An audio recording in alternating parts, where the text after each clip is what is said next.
열왕기하 4장 1절로 7절까지 말씀 저와 번갈아 가며 읽도록 하겠습니다. 선지자의 제자들의 아내 중에 한 여인 엘리사에게 부르짖어 이르되 당신의 종 나의 남편이 이미 죽었는데 당신의 종이 여호와를 경외한 줄은 당신이 아시는 바니이다. 이제 빚준 사람이 와서 나의 두 아이를 데려가 그의 종으로 삼고자 하나이다 하니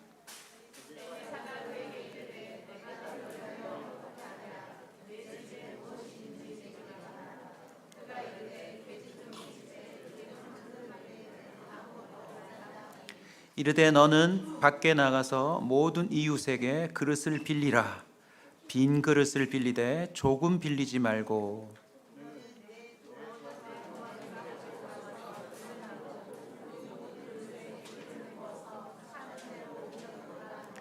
여인이 물러가서 그의 두 아들과 함께 문을 닫은 후에 그들은 그릇을 그에게로 가져오고 그는 부었더니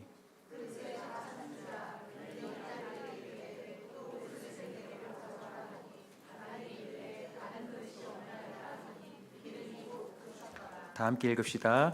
그 여인이 하나님의 사람에게 나아가서 말하니 그가 이르되 너는 가서 기름을 팔아 빚을 갚고 남는 것으로 너와 내 두 아들이 생활하라 하였더라. 아멘. 자, 우리 할렐루야 데이 방금 이렇게 또 나왔던 친구들은 갖고 있는 물건들을 좀 바닥에 다 놓으시고요. 네, 다칠 수 있으니까 놓고 우리 말씀 들읍시다. 여러분, 오늘 설교가 은혜가 안 돼도 감사.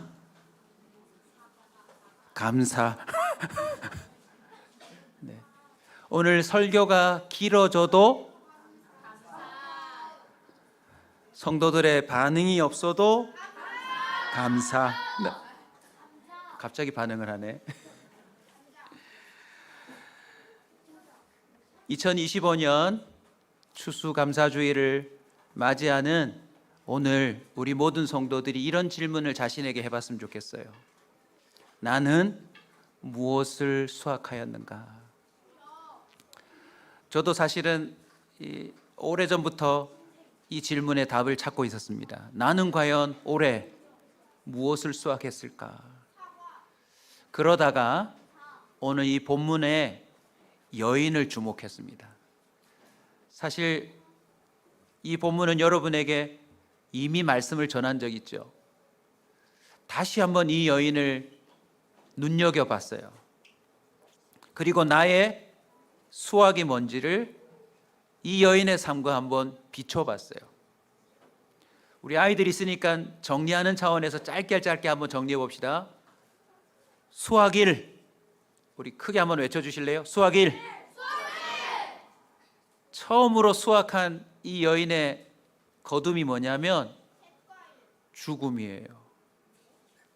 이 여인은 지금 죽음이라는 걸 수확했어요. 많은 사람들이 이것저것을 수익으로 얻고자 하는데 어느 날 이 여인과 두 아들은 남편의 죽음을 수확으로 거둬들였어요. 이 사실을 통해서요, 단순히 슬픔만 거둬들인 게 아니라 이 가정은 죽음으로 인한 많은 것들을 깨닫고 거둘 수 있었을 거예요. 그 중에 가장 중요한 게 뭐냐면 누구나 어김없이 죽음을 거둬들인다는 거예요. 아, 죽는구나. 결국 죽는구나. 그토록 살려고 했는데 아무리 붙잡아 두려고 해도 사람은 뭐한다? 죽는다는 것을 거둬들였을 거예요.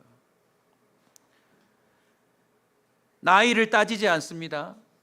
사람은 언제든지 죽는다고 하는 사실을 이 가정은 생생하게 깨달았을 거예요. 마치 경기의 종료 휘슬이 후루 울리고 나면 모든 경기장의 선수들의 그 경기가 끝나듯이 죽음이라고 하는 것을 통하여 모든 사람들의 활동과 기회가 멈춘다는 사실을 알게 된 거예요. 내년에 추수감사절이 또 있을까요? 그건 아무도 모를 일이에요. 우리는 이 여인과 두 아들을 통하여서 언젠가는 우리도 뭘 거둬들인다고요? 죽음을 거둬들인다는 걸 깨달아야 해요. 로마서 6장 23절에 보면 죽음은 어떻게 들어왔나요? 죄로 말미암아. 죄의 삭시, 죄의 값이 사망이래요.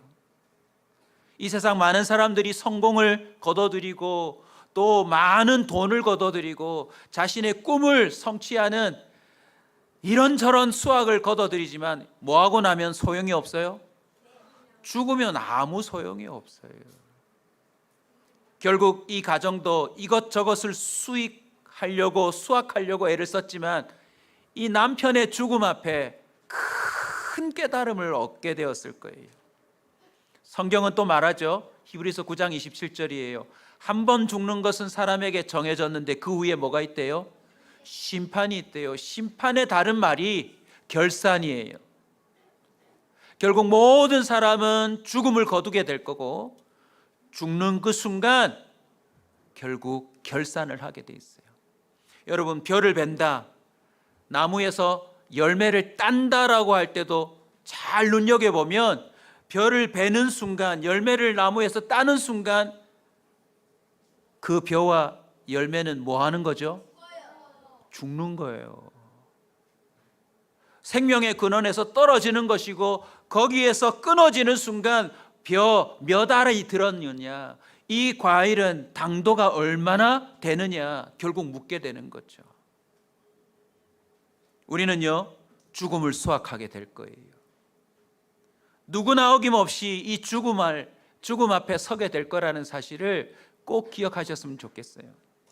시편 기자도 말합니다. 90편 12절에요. 우리에게 우리 날 계수함을 가르치사 지혜로운 마음을 얻게 하소서. 그러니 죽음을 통해서 지혜로운 마음을 얻게 되는 거예요. 자, 또 외칩시다. 수학 2. 영어로 하니까 바로 소리가 들었네요. 수학 2. 두 번째 수학이 뭔지 아세요? 아이고, 빚이에요. 빚.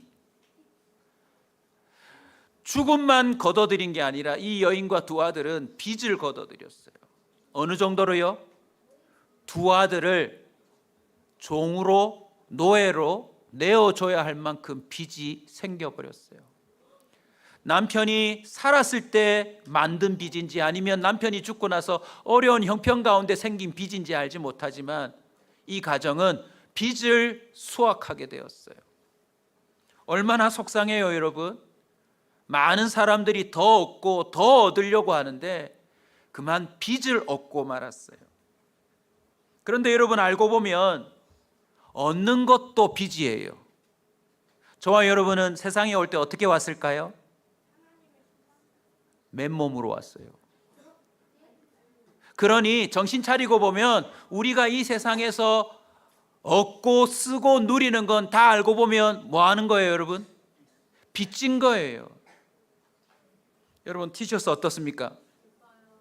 저와 여러분이 걸치고 있는 이 옷도 다 빚진 거 아세요? 청년들이 옷을 만든다길래 담임 목사 공짜로 주는 줄 알았어요. 돈 내라더라고요. 더 놀라운 사실은 여벌의 옷도 한 벌 준비하는데 그 돈은 제가 내래요. 그래서 저는 제 옷과 여벌의 옷값까지 치르고 이 옷을 입었어요. 오늘 예배 마치고 나면 여러분 집으로 가실 때 차를 타거나 또 뭔가를 하실 때 다 돈을 내잖아요. 내가 있어서 내게는 게 아니라 그거 다 빚진 거예요. 앞으로 우리가 살아가면서 얻어야 될 모든 건 다 빚입니다. 빚. 그 값을 치르지 않으면 얻을 수 없는 것들이죠. 우리 옆 사람 한번 인사하십시다. 신세 많이 졌습니다. 이게 뭐 했다는 거죠, 여러분?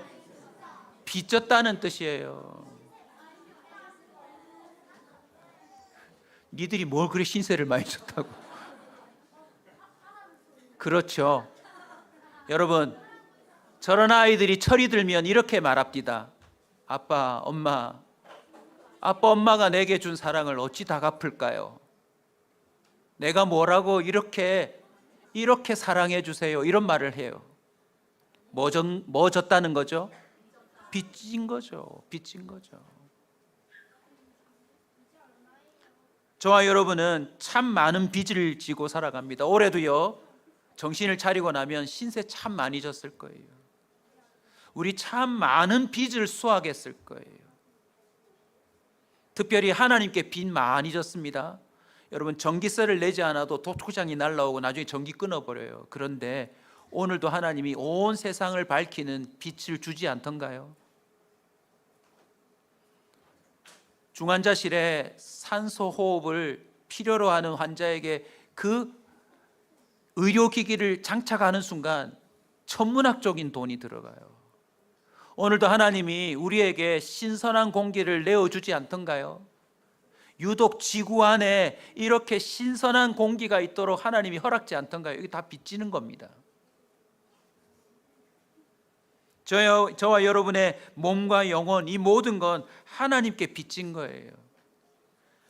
마태복음 18장 24절에 보면 결산할 때에 10,000달란트 빚진 자 하나를 데려오매, 예수님이 이 비유한 이유를 아시죠? 저와 여러분은 하나님께 10,000달란트 정도 빚진 자래요. 이 달란트를 오늘날 임금으로 환산해 보니까 일일 노동자가 쉬지 않고 일할 때 몇 년 벌어야 한다고 제가 설명해 드렸죠. 몇 년이에요? 16만 년이에요. 16만 년. 저와 여러분은 하나님 앞에 16만 년 일해야 갚을까 말까 한 죄를 지었고 주님 앞에 피해를 입힌 사람들이에요.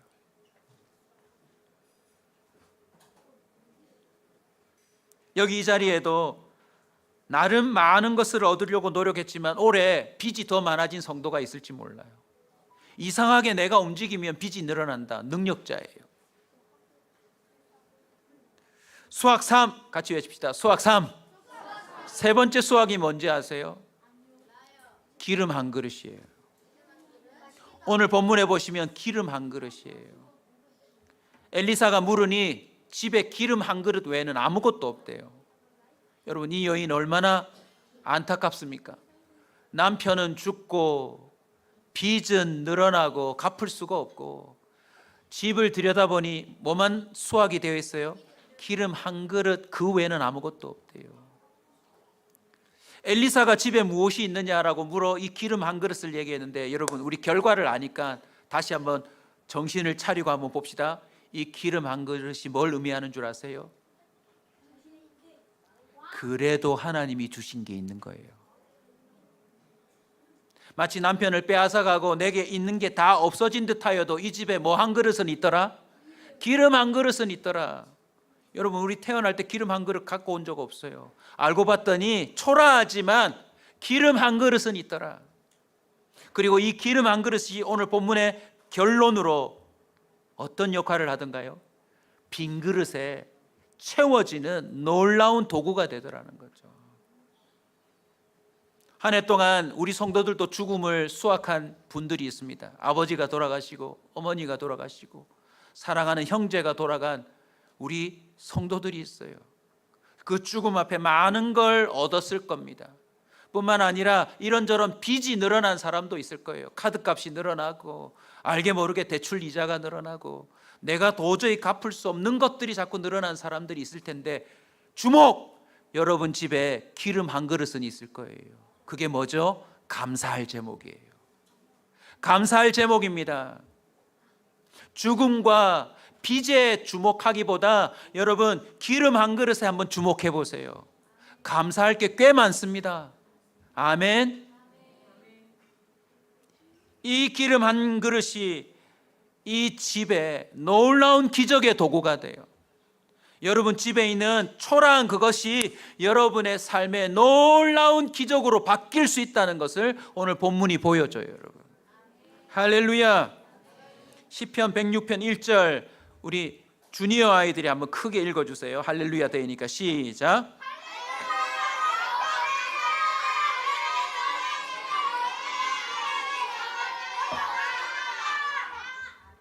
그래, 교회 와서 스트레스를 다 풀어야 너희들의 정신이 건강해진다. 할렐루야. 여호와의 선하심과 인자하심이 영원하도다. 저와 여러분의 삶에 난 거둔 게 없어. 도리어 잃어버렸어. 너무 속상해. 올해 너무 비참해. 너무너무 하나님 앞에 마음이 아파. 하지만 하나님이 여러분의 집에 기름 한 그릇은 줬을 겁니다. 오늘 아침 나오실 때 밥 한 끼는 드셨을 거 아닙니까? 식사 못 하셨다고요? 지금 냄새 보세요. 점심이 준비되고 있어요. 정신을 차리고 보니 두 아들도 있네요. 할렐루야. 기름 한 그릇만 있는 게 아니라 집에 두 아들도 있어요. 또 정신을 차려보니 빈 그릇, 채워진 그릇은 아니지만 적어도 빈 그릇 정도는 빌려줄 누가 있던가요? 이웃들이 있어요. 이웃들이. 할렐루야. 하나님은 여러분에게 감사할 제목을 꽤 많이 주셨습니다. 불평하고 속상해하고 아파하고 심지어 하나님께도 따질 수 있잖아요. 본문 읽으셨죠? 내 남편은 여호와를 경외하는 자였다고. 내 남편은 당신의 종이었다고. 이 말을 이렇게도 바꿀 수 있는 거 아니에요? 이렇게 주님을 경외하고 신앙생활했는데 왜 죽습니까? 왜 우리 집은 빚이 가득합니까? 왜 두 아들은 종으로 팔려가야 합니까? 왜 우리 집구석에는 기름 한 그릇밖에 없습니까? 라고 하나님 앞에 한없이 원망할 수 있잖아요. 근데 하나님은 기름 한 그릇을 주목시켜요. 두 아들이 있음을 보여주세요. 빈 그릇을 빌려주는 이웃들이 그래도 있다라고 하는 사실을 가르쳐 주세요. 자, 수학 4로 갑시다. 수학 4. 네 번째 수학이 뭔지 아세요? 응답하심이에요. 뭐라고요, 여러분? 응답하심. 빈 그릇을 빌려와서 문을 닫고 그 한 그릇 남은 기름을 나머지 빈 그릇에 붓기 시작하는데 그게 늘어나기 시작했어요. 그리고 이렇게 말해요. 빚을 청산하고 두 아들과 함께 생활하라. 할렐루야. 여러분, 이 여인과 두 아들은 죽음과 빚과 기름 한 그릇만 수확한 게 아니에요. 이 본문을 통해서 뭘 수확했나요? 응답하심을 거둬들인 거예요. 저는 우리 온사 커뮤니티의 성도들이요, 이 응답하심을 수확할 수 있기를 주의 이름으로 축원합니다. 이 가정이 만약 우울함과 답답함에 연탄불을 피웠으면 어찌 됐을까요? 그냥 쥐약을 들고 와서 다 먹고 죽자, 농약을 마시고 죽자 했으면 어찌할 뻔했나요? 다행인 것은 엘리사를 향하여 하나님 앞에 기도한 거예요. 여러분, 하나님을 찾고 기도하면 어떤 역사가 나타납니까? 응답하심을 수확할 수 있습니다. 그리고 이 응답하심은 바로 이들의 새로운 살 길이에요. 여러분, 하나님은 살아계십니다. 여러분, 올해 얼마나 기도하셨나요? 올해 얼마나 하나님을 찾으셨나요?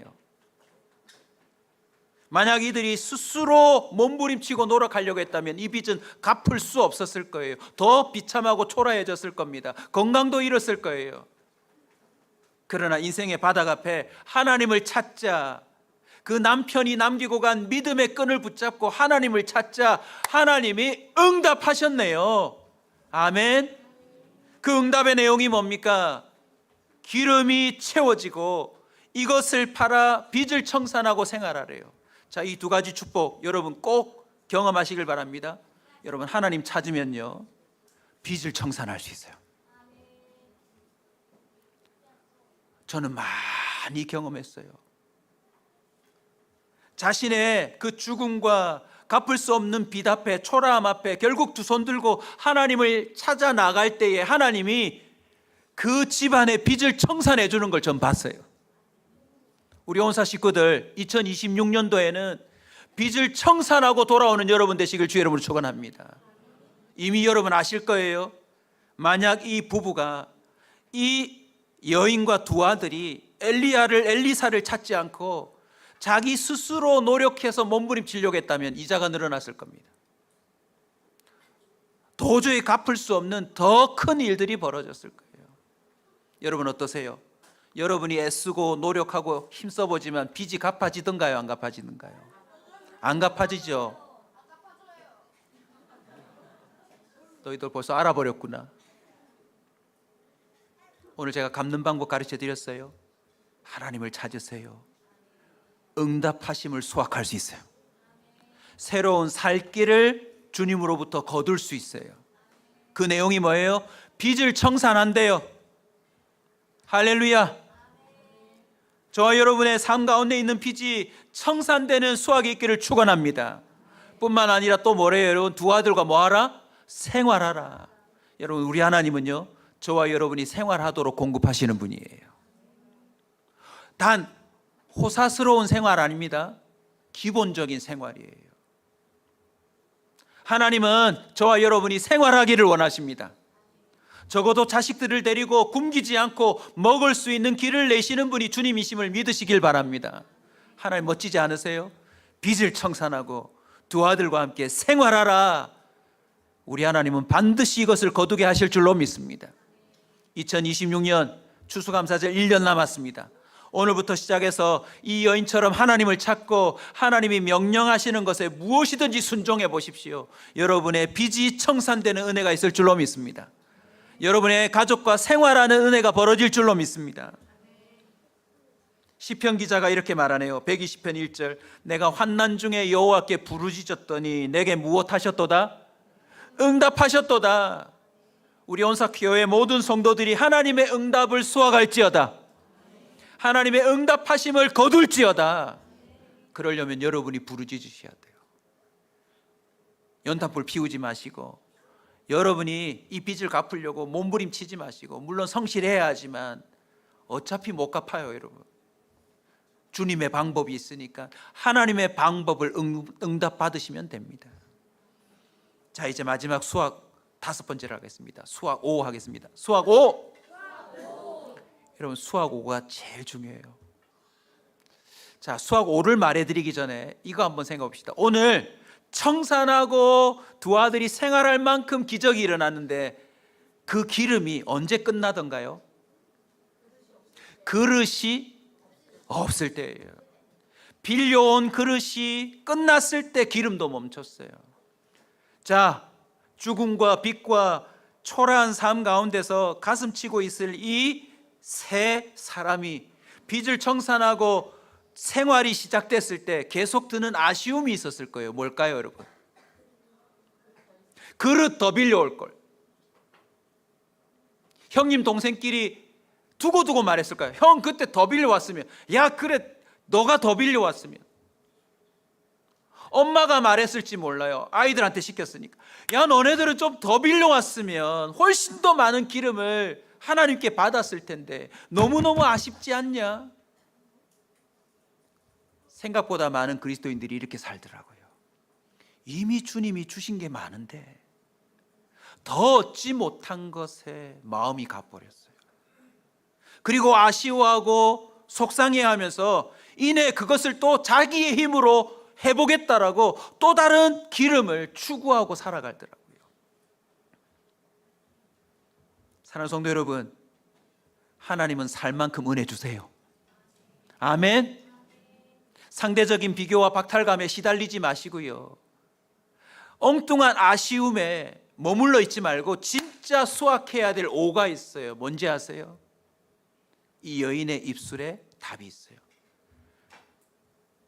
당신의 종 나의 남편은 여호와를 경외하는 줄 아시나이다.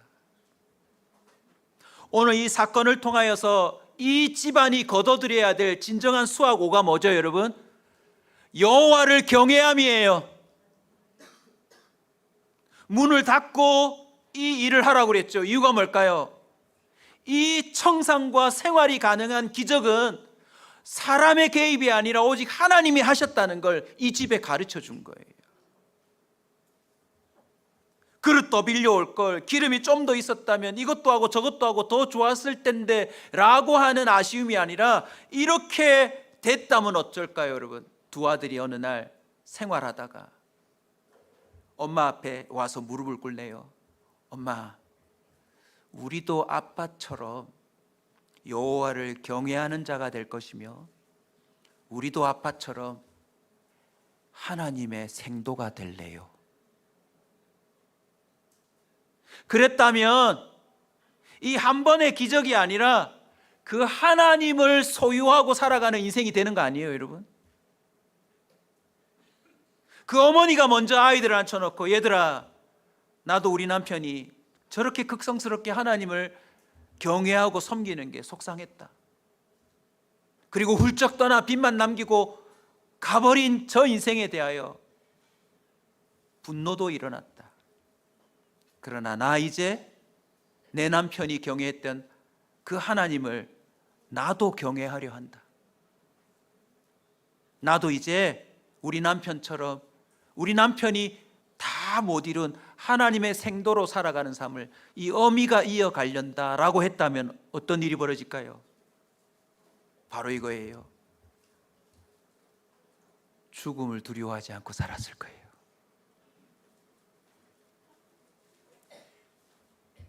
많은 사람들이 죽음 외에 다른 것을 수확하다가 죽음 앞에 허무하게 끝날 터인데, 이 여인과 두 아들이 만약 하나님을 수확했다면 그들은 죽음을 기다리고 살았을 거예요. 왜냐하면 우리 주님은 부활을 수확하게 하시는 분이니까. 빚이 뭡니까? 하나님 안에 거하면요, 가난한 자인데 나누는 자로 바뀝니다. 밑바닥 인생인데 끊임없이 샘처럼 공급되는 하나님의 은혜를 다른 이에게 줄 수 있는 인생으로 바뀝니다. 여러분, 빌려온 빈 그릇 돌려줄 때 그 위에 귤이라도 하나 넣어서 줬을 거 아닙니까? 비청산하고 나름 생활할 여유가 생겼으니 아무리 못해도 귤 하나는 올려서 그래도 고맙다고 인사할 거 아닙니까? 이게 뭔지 아세요, 여러분? 이들은 그릇 빌려온 이웃들에게 하나님을 나누어 줄 수 있는 사람이 된 거예요. 그릇 빌려주면서 다 뭐라 했을까요? 아이고, 그렇게 하나님 섬기더니 남편 죽어버리고 저렇게 빚만 가득 안고 애들은 이제 종으로 팔려간다네. 이게 동네 파다한 소문 아닙니까? 그 이웃들에게 아무것도 줄 수 없는 집안이었는데 어느 날 빚을 청산했다네요. 어느 날 두 아들은 잡혀가지 않고 같이 생활하는데 꽤 그래도 먹고 사네요. 다 묻는 거예요. 무슨 일이 있었냐고, 무슨 일이 있었냐고. 우리가 빌려준 그릇에 하나님이 엘리사를 통하여 그런 역사를 베풀었다네 라고 하는 이야기가 이 그릇에 담겨서 왔을 거 아닙니까? 이 집은요, 이제 빌려온 그 이웃들에게 하나님의 살아계심을 줄 수 있는 집이 된 거예요. 하나님이 내 그릇도 채울 수 있다라고 하는 믿음을 나누어주는 집안이 된 거죠. 사랑하는 성도 여러분, 오늘 감사하십시오. 설교 일찍 끝납니다.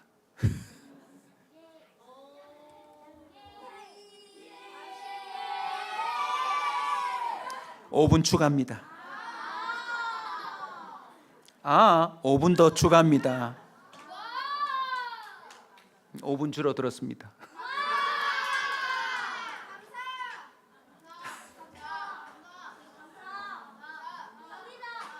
지금부터 조용하면 바로 마치겠습니다.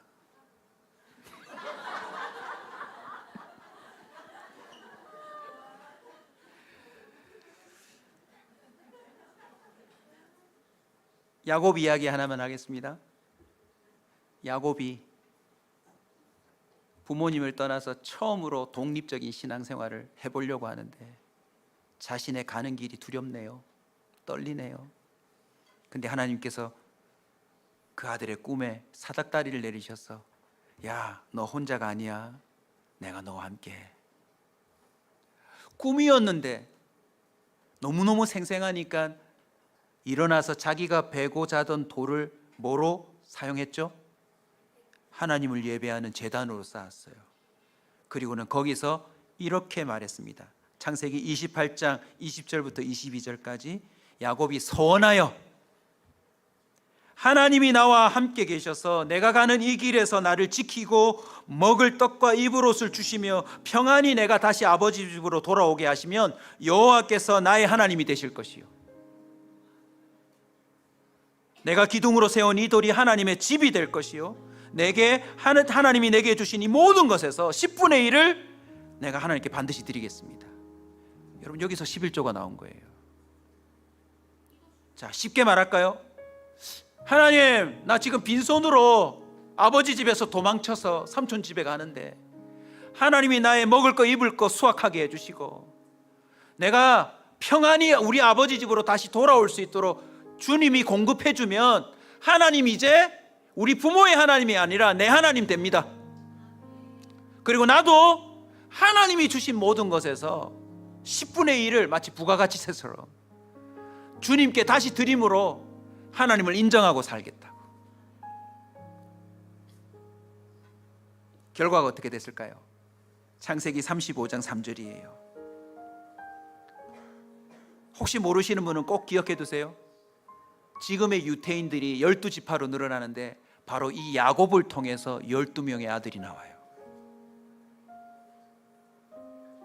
돌아올 때 12명의 아들, 1명의 딸, 수많은 재물을 끌고 돌아오게 되었어요.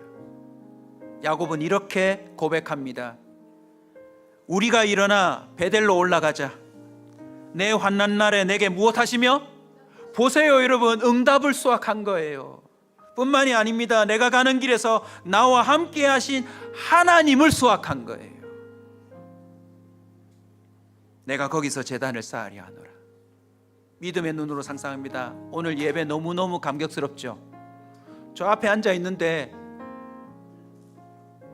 순서마다 눈물이 나왔어요. 모든 순서마다 눈물이 나왔어요. 우리 30, 40 우리 막 이렇게 안경 쓰고 나온 거 보셨죠? 눈물이 엄청났어요. 왜냐면 다 저렇게 살 여자들인데 주님이 다 회개시키시고 예수 믿게 만드시고 순전한 주의 여자들로 다 만들어가지고.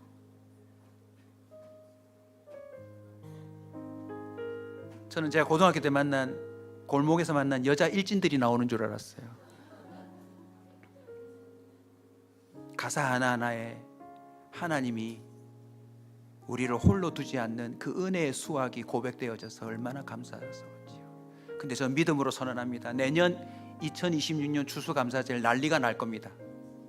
왜? 오늘 이 말씀을 내 말씀으로 받으면 1년 안에 여러분의 빚이 청산될 겁니다. 아멘 한 사람은 그대로 될지어다. 무슨 빚이 있냐 너희들은. 여러분 삶에 충분히 여러분의 가족과 살아갈 수 있는, 생활할 수 있는 공급이 있을 줄로 믿습니다. 뿐만 아니라 여러분이 이제는 이웃마다 우리가 러브 상자를 나눠주듯 그릇그릇에 하나님의 간증을 담아서 그들에게 흘려보낼 수 있는 은혜가 넘쳐날 줄로 믿습니다. 그래, 끝낼게. 사랑하는 성도 여러분, 죽음을 수확했든지 빚을 수확했든지 실패를 수확했든지 여러분이 원치 않는 많은 일들마저도 하나님을 수확하는 기회가 될 겁니다. 이유가 될 겁니다. 혹시 또 조금이라도 기름 한 그릇에 뭔가가 더 늘어나는 은혜가 있었다면 틀림없이 하나님이 하신 겁니다.